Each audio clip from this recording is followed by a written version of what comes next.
Hey, I'm Jenna Wolf, certified lactation counselor, parent coach, and extended breastfeeding mom of two. I fully understand the unique challenges of breastfeeding beyond the baby days, and I'm here to take your hand and support you along your journey. So toss that hair in a messy bun, grab a basket of laundry to fold, and let's get started. This is Start to Stop Toddler Breastfeeding.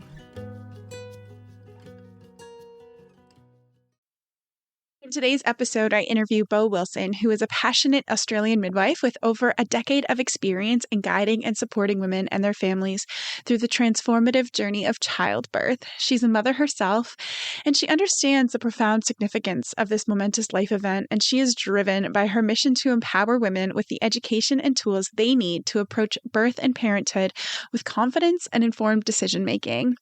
And even though she did not initially plan to breastfeed for this long, she is still breastfeeding her daughter, who is 4.5 years old. She knew that during the pandemic, the single most valuable thing she could do for her daughter's health is to continue to breastfeed. Extended breastfeeding has given her daughter ongoing emotional comfort and immune support while promoting a sense of security and emotional well-being. In this episode, we discuss how labor and delivery can impact your breastfeeding experience and how to set yourself up for success, whether you're pregnant with your first or planning for your third. This is a conversation that will leave you feeling empowered and inspired. Enjoy. It is such a pleasure to be interviewing you today, Beau. I love your background in midwifery and your professional experience there, as well as your personal experience with, quote, extended breastfeeding. So I would just love to start out with you sharing how you got into midwifery. And I'd also love to hear your breastfeeding story too. So let's start with the midwifery and then we'll kind of move into your breastfeeding story, if that sounds good for you. Absolutely. Yeah. Thank you so much for having me on. I would say, and this actually ties into both of those questions, but I would say my upbringing definitely has influenced my interest in midwifery and also my breastfeeding experience a lot. So I was brought up in a very small town in Australia, and I guess I'll mention the name is Byron Bay. And whenever people hear about Byron Bay, it's a very, I guess, naturally minded community of people. And breastfeeding was like a very, very, very normal thing to see and do around me as a child growing up. And so through that, growing up in that area, it was very common for women to have home births with a midwife, coming to the home to care for the woman. And I was sort of exposed to that a midwifery role through my younger brother and sister being born. And I just was, quite amazed by this beautiful role of the midwife, being able to look after the family and provide, holistic care and support, really across the continuum in pregnancy, labour and birth, and, the postpartum period as well. So I grew a love for midwifery when I was quite young. I didn't go into my studies straight away after finishing school. I wanted to travel a bit and sort of just broaden my life experience, I guess. And then I finally went into study in my mid-20s. Yeah.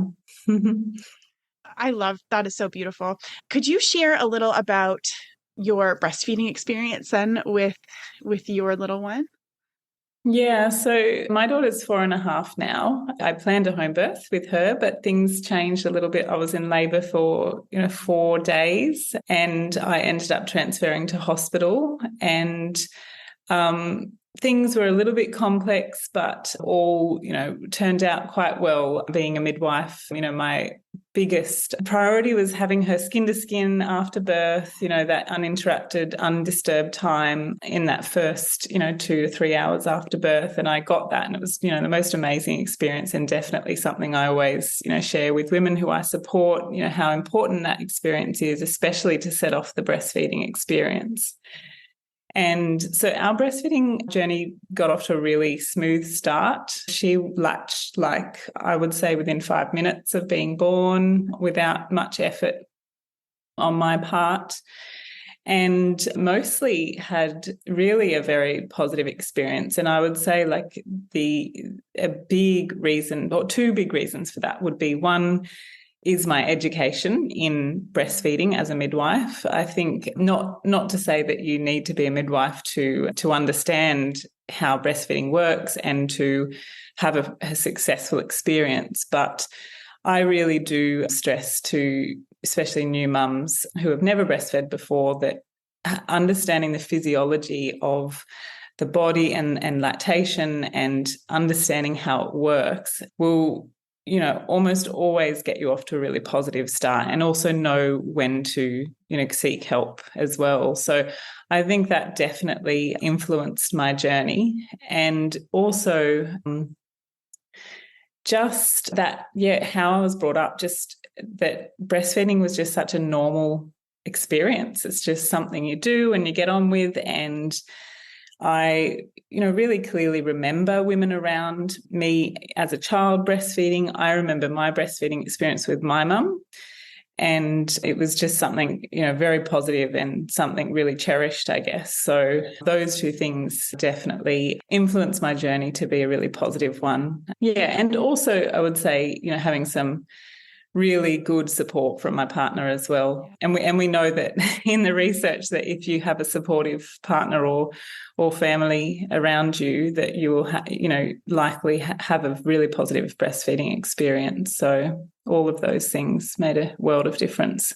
I know the research so often shows that the more education you have and the more support you have, the better your experience goes. And I think that that's really important.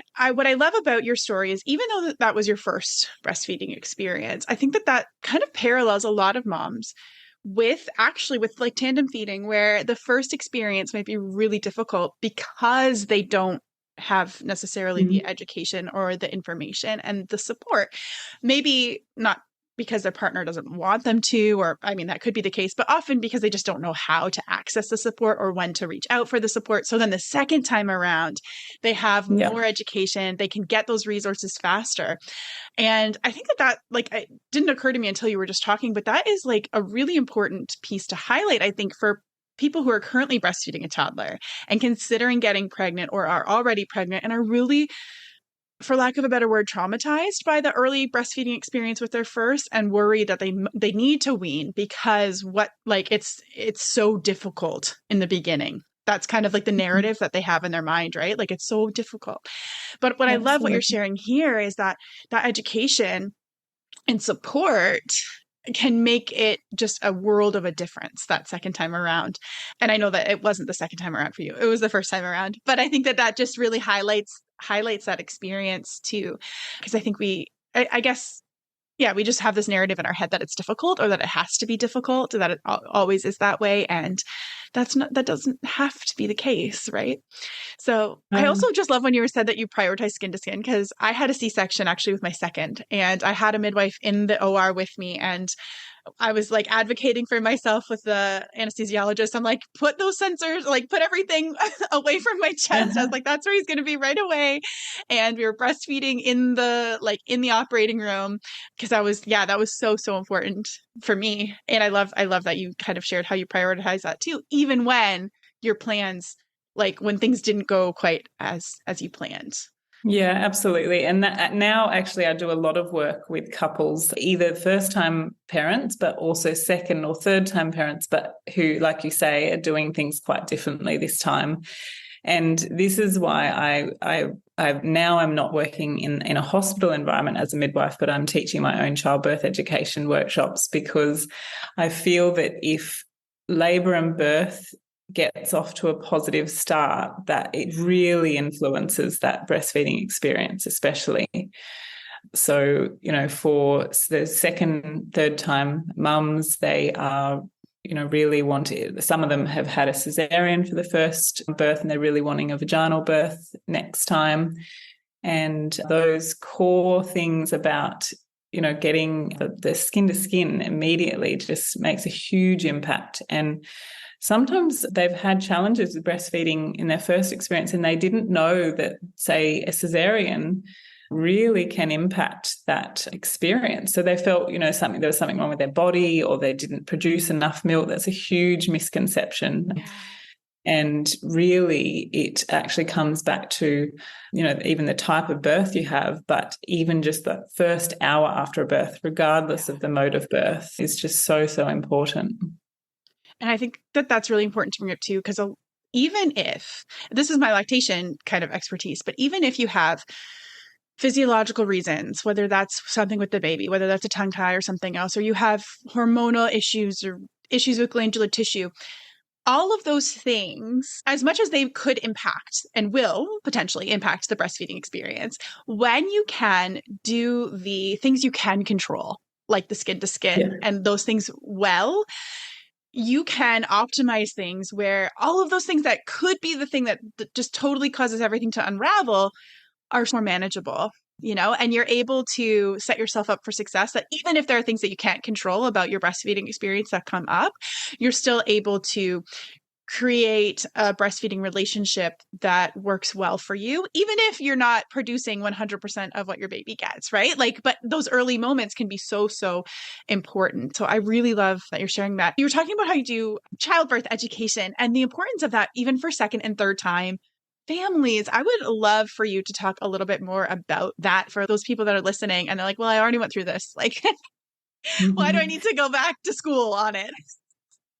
Yeah, so I developed my own active birth workshop because I just wanted to find, the way that I could obviously give the most to the women. Having worked in a hospital environment, we were very rushed in the pregnancy appointments, doing the checkups. We might have 10 to 15 minutes, and it was barely enough to just say hello and do a blood pressure and listen to baby's heart rate and things like that. So I developed this active birth workshop.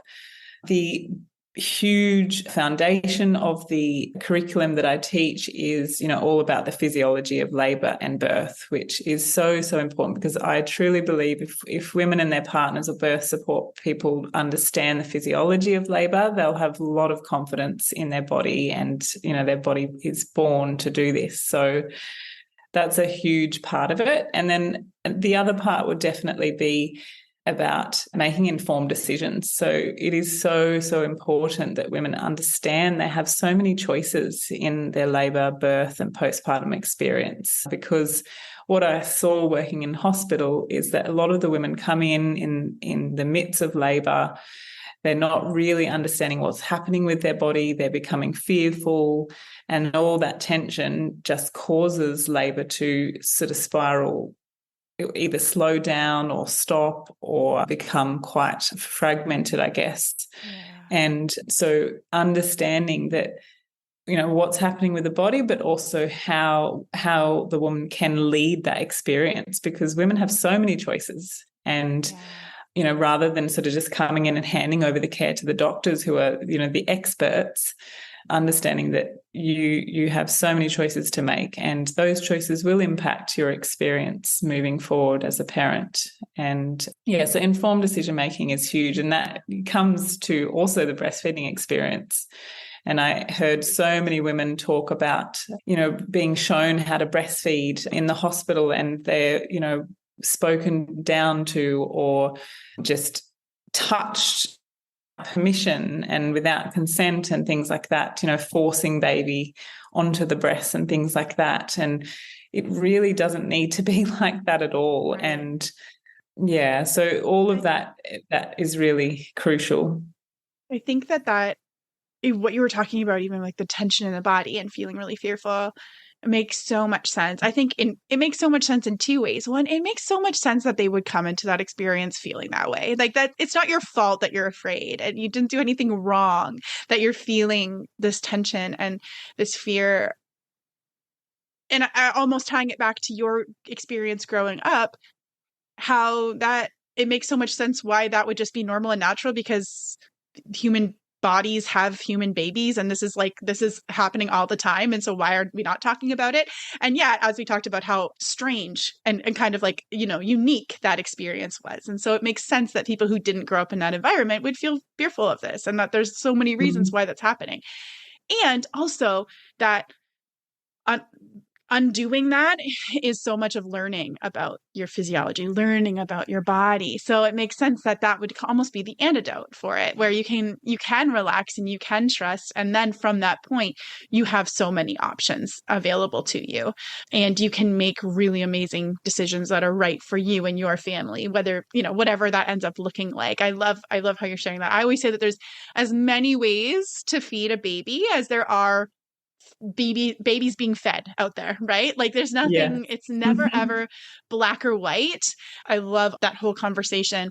And there's so many places that we could go from there, but you're talking about the physiology and how that impacts the way that you approach birth, even in those like intense moments, and even the way that you approach breastfeeding afterwards. So when we're talking about breastfeeding specifically too, and you're talking about all these things that we can do to kind of optimize things, what are some of those things? I know we talked about like kind of golden hour and skin to skin, but what are some of the things that women can do, families can do to optimize their outcomes? I know there's so many, but could you share a few at this point, both for breastfeeding and for their kind of labor and delivery?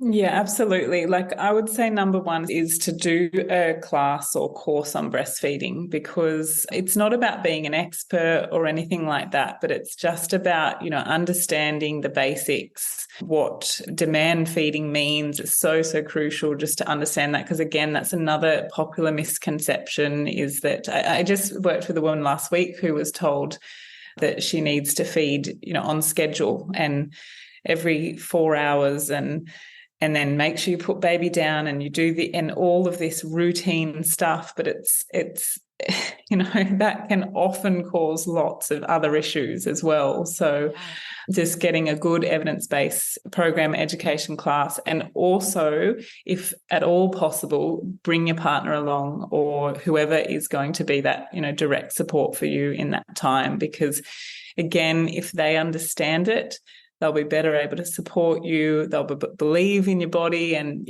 sort of be able to be that positive reinforcement, even in challenges, but also they'll be able to, get you help or know who to call to Advocate if for you you. need that. Exactly. Yeah. So that would be my number one, especially like leading up to labor, it really needs to be done earlier on.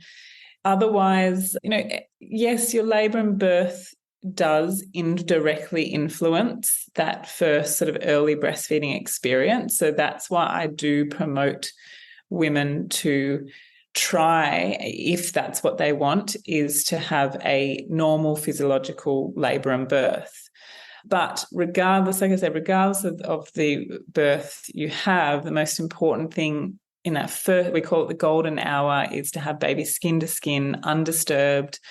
Depending on, where you birth, some hospitals might have been in routine practice of having like a pediatrician come into the room and do a head to toe check on baby. I always tell the women I work with to sort of let them know that can wait, because that's you will never get that first hour back. And that skin to skin is so important.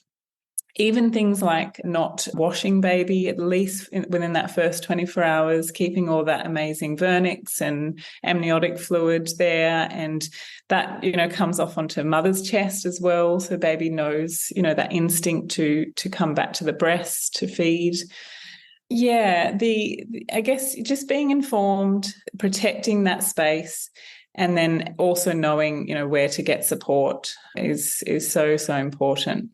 Yeah. And demand feeding, honestly, it's like a massive thing. Where I worked, we worked with a lot of women with gestational diabetes. So that can be a tricky one, where the guidelines that we are meant to recommend is that scheduled feeding and things. But even for those women, we know those babies will often do a lot better if they're just allowed to feed when they need to.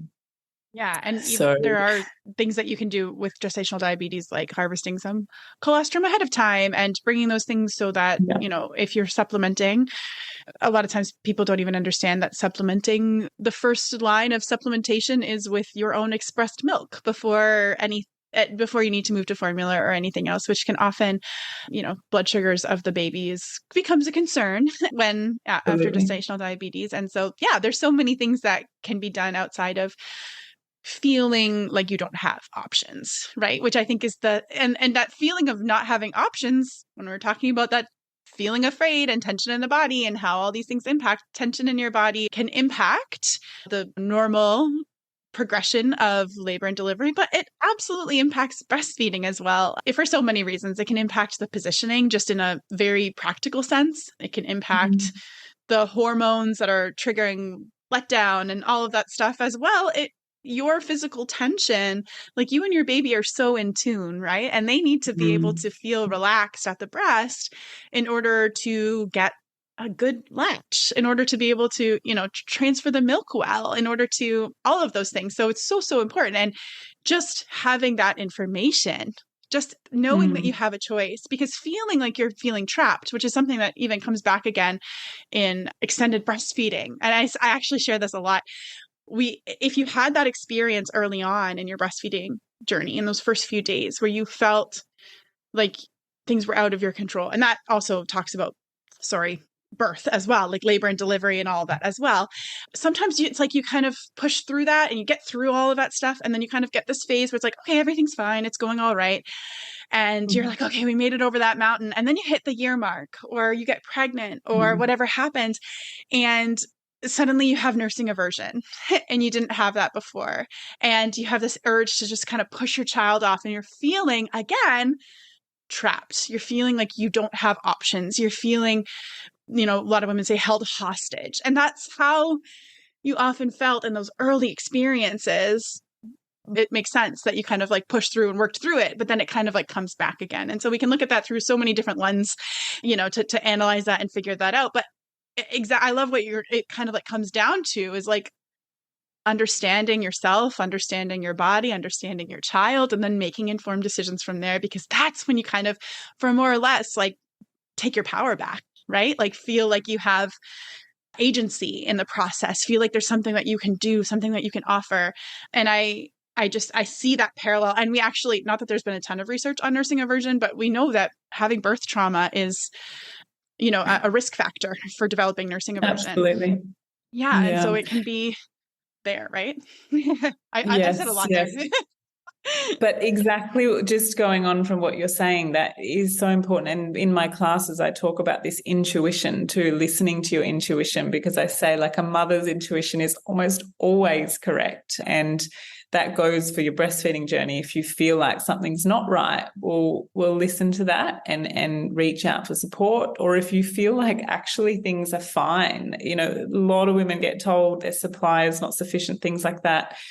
But within them, I see them posting on groups within themselves, they actually feel that everything's fine. And, I really tell women to tune into that a lot. And I feel like women it might be a bit generalized, but I do see a lot of women that are disconnected to their body, actually. Yeah. And 100%. This, it plays into all this, breastfeeding in public and just breastfeeding being a normal, natural experience and things. And it's so sad to see, because when we listen to our intuition, it takes us very far. And that was a huge influence for me, is like just listening to, I had all this midwifery training, which was quite sort of medical and clinical and things, but I really just went with my intuition a lot in this, with like safe co-sleeping.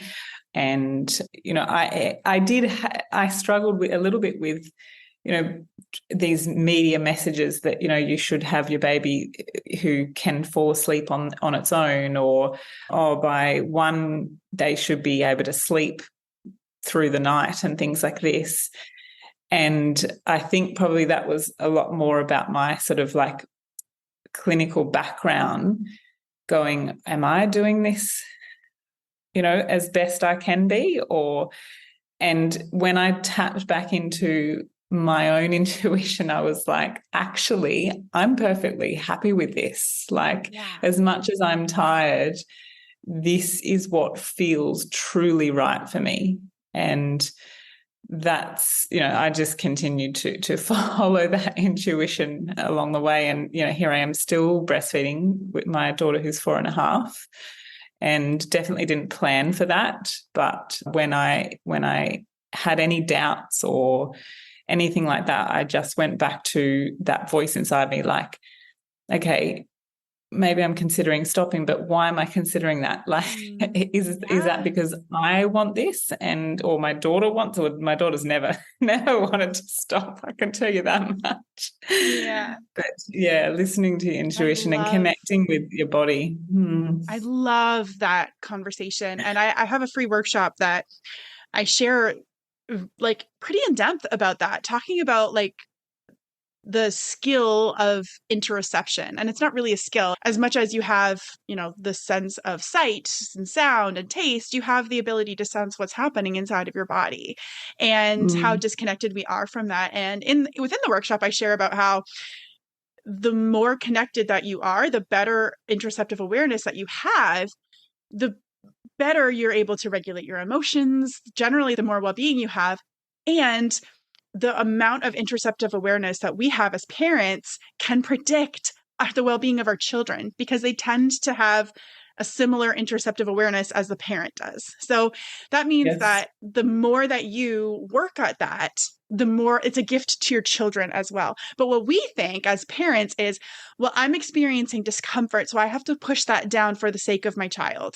Right? Like I'm experiencing this. So like I need to, whether that's in labor and delivery, like I'm feeling something and I'm going to just keep quiet about it because I might be crazy, or I might be dramatic, or I might be, like whatever that is. Or on the flip side, where it's like, I actually feel at peace about this, but you're telling me that something's really wrong. So I'm going to ignore what I'm experiencing.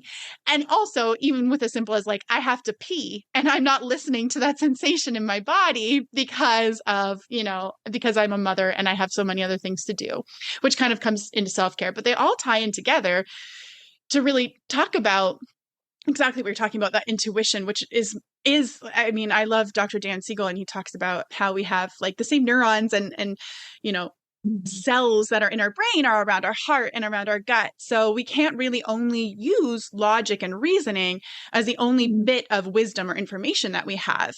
Not that we should discount it by any means, but we can't then go and discount the brain quote that we have around our heart and around our gut, because those, they all just tie in together to create a full wisdom, full intuition. And I think that that's just so, so important to share and talk about. And I wanted to just caveat real quick, because I know that this is a place where people can sometimes get tripped up, is like the difference, which I know is exactly what you're talking about. But how I articulate it is between instinct and intuition, where instinct is often like a learned response, where we're like, a learned response to trauma or whatever. So when you are pushing down that feeling, a lot of times that's an instinct to push down the feeling because you needed to at some point in your life, oftentimes when we're little, and I can get into all of that reasoning and what we're doing there, but because it was really wise, because you couldn't have a voice at some point, right? So we pushed it down because there was potential consequences that were really, really big. And so it was super smart to push down your feelings and your awareness at a certain point. But then we learn that. It becomes like our learned behavior. And then as adults, when it is safe to trust our intuition, we lean into that instinct instead, which is that like fight, flight, freeze, like all those trauma responses that we have. And so it can be tricky to sometimes like move through the differences. And a lot of times you need support, therapists, coaches, like all that kind of stuff, to learn how to come back into your body and to trust that. And again, I would never suggest that you trust your body to the point of ignoring your thoughts and logic and reasoning. That's all really important. It all kind of comes together. But I just wanted to share that because sometimes I know I remember struggling with that too. Like, oh, but I feel so much fear in my body. Shouldn't I be listening to that? And it's like, well, maybe. Right? Yeah. Like, it's like, let's talk about that too. So again, I keep kind of getting really excited about topics and kind of running with them, but I'd love to hear your thoughts about all of that too. Yeah. Oh, I could go on all day about the topic actually, but yeah. And you mentioned like how, the mother is interconnected with her baby and children. And I have a real interest in lots like natural therapies to support labor or pregnancy, labor and birth and breastfeeding postpartum.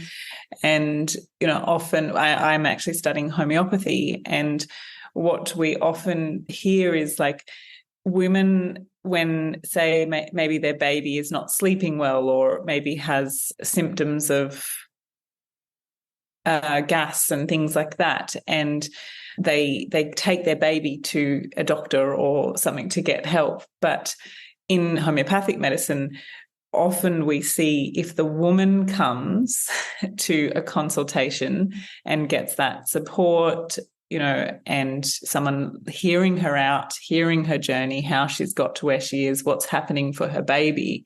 And even if the woman takes some homeopathic remedy for what's going on, that can often flow on to improve baby and baby's, emotional state and things like that, and even physical symptoms. And same with, osteopathy and chiropractic thing. All of these things are very much intertwined with mother baby as well. So if you, I always tell women, if you're worried about your baby, also don't forget yourself, because often there's something tied up there as well. And funnily enough, like I did get mastitis. This was probably my biggest challenge in my breastfeeding. I got mastitis at about 9 months, and I was just looking it up today, thinking about when that occurred, and I looked up some messages I had with my mum, and I sent a message of me with some cabbage leaves on my breast and #motherhood. But I remember I was like, I wonder why that happened at that point. And I feel like I looked back and I realized like I actually had started studying again, and I was doing my master's, and I would say quite stressed. Like I had a lot going on, and all of that, really can affect your physical being as well. So yeah, that makes me want to go in so many directions. I'm like, mastitis, we understand now that that's like inflammation in the body. And, with all of the new kind of recommendations that came out in the last, a little more than a year and all that. So it just makes so much sense as we were like talking about that. I want to. But I say this to parents too. And I have a reel that was quite popular on Instagram about it, that we spend all this time and energy tracking our baby for every little thing, especially in those early days, how many wets and dirties, which side did they feed on how many minutes, but nobody's suggesting that you tune back into yourself. And so I literally have sheets where I don't really use these as much anymore, but when I was working a lot with women postpartum, like a tracker sheet, because you know what, when there's something going on with baby, it's good to keep an eye on how many diapers they've had that day and that kind of stuff. And that can be part of your informed decision making. That can be part of the, information that you're getting. And also when you track the diaper, check in on yourself. How's your body feeling right now, right? Like, what are your emotions at? Where is your stress level at? So many times we push it down because we think that it's going to be so big and so scary to like tap into that, especially in those like really intense moments, whether that is early postpartum or whether your baby's 9 months old and you've gone back to school and you're studying and you're doing those things. And it just feels like too much to deal with. And yet so often it could be as simple as taking a few deep breaths that can be that kind of preventative medicine almost in those moments that can support you. And then you kind of continue to move through and it changes the trajectory of where you're at. Sometimes it's like, oh, actually, I did need to make an appointment with somebody because I am having a lot of tension in my body, or maybe I am sick and I haven't talked to the doctor about it. Like, I know for myself, I did that postpartum with my daughter. I had like a really terrible infection that took me too many days to go and check out with the doctor.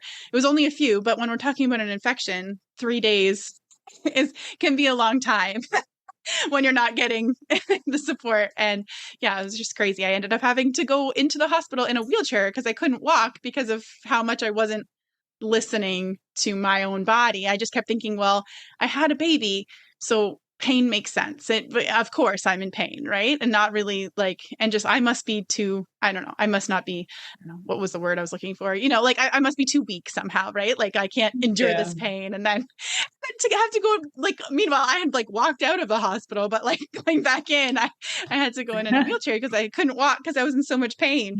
And thankfully, because of modern medicine, a day or two later, I was feeling much, much better.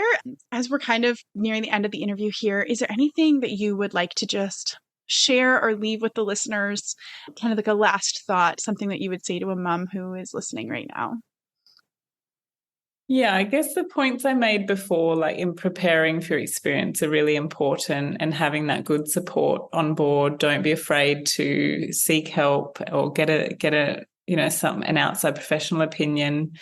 But also, really choose wisely who you get this help from. Someone who aligns with your values and the way you are sort of mothering, I guess, too. But yeah, in terms of like in my experience, especially feeding my toddler as she grew older, I would love more women to feel comfortable about this, and I will be more normalized. And I know that initially I was actually a little uncomfortable breastfeeding in public, like just the first couple of months, because it's like that first time you're sort of exposing your body in that sense. But very quickly I realized that I actually didn't care about anyone else, and it was so convenient for me to just do it whenever, wherever. And it was meeting my baby's needs, not in 5 minutes when I could get some privacy or whatever. It was just, living in that moment of being a mum. And I breastfed my baby we traveled to 3 different countries in the first year of her life, and was able to breastfeed through kind of 40 degrees in Vietnam on the side of the road. It was so convenient, not having to worry about how to prepare milk or bottles and things like that. And even now, I have had to set some boundaries for my toddler, because she, when they become older, they just sort of have a mind of their own in terms of feeding. And boundaries have been hard for me. I think that's probably one of the biggest challenges for me. But sometimes that's perfectly okay. We need to, we're within our own right to set those, gentle boundaries and be clear about them and things like that, so that it's a mutual sort of experience. But yeah, I guess I just want to encourage other women to feel comfortable to breastfeed in public, because I think, not everyone chooses to, and that's perfectly okay. But I feel like for those who would like to, I want them to feel comfortable, because the more we see breastfeeding around us, the more it will become such a normal part of life. And just like you were sharing at the beginning, where that seeing it was what made breastfeeding easier for you. Absolutely. I agree completely. As I said, I still can recall my own breastfeeding experience as a child. I think I breastfed till around 3, and, it was a very positive experience for me. So absolutely, it does. It will impact, the women around us and our future generations and things too. And just seeing our family and, other women around us just normalizes it. I'm actually so far away from my family, and that's in Australia, especially. A lot of women are so far geographically from their family. But, I guess supporting each other in that sense, even if we don't know each other. But I've honestly had such positive experiences around me with my breastfeeding. But I think it's because I've been pretty assertive. I just really vividly remember a very elderly lady stopping me at the shopping mall. She would have been at least in her 80s, and just saying something so beautiful about me feeding. She's like, "Oh, it's such a beautiful thing you're doing for your daughter," and something like that. And I was just like, look, if she's okay with this, like, everyone should be, because she's been around for so many decades. This is nothing new, or, it's... Yeah. Oh, I love that. Well, Beau, it was wonderful to talk with you today. I would love if you could just quickly give the listeners like a place that they can find you if they want to hear more from you, follow you on your socials, that kind of stuff. Yeah, so my website is birthtobaby.com.au. I'm also pretty active on Instagram, birthtobaby AUS. And so you can contact me through DMs there or inquire on my website. I'm in Perth, Western Australia. So if you're local here, I do active birth workshops, but I also do them online as well. Wonderful. It was great talking to you today, Beau. Thank you so much, Jen. It's been a pleasure.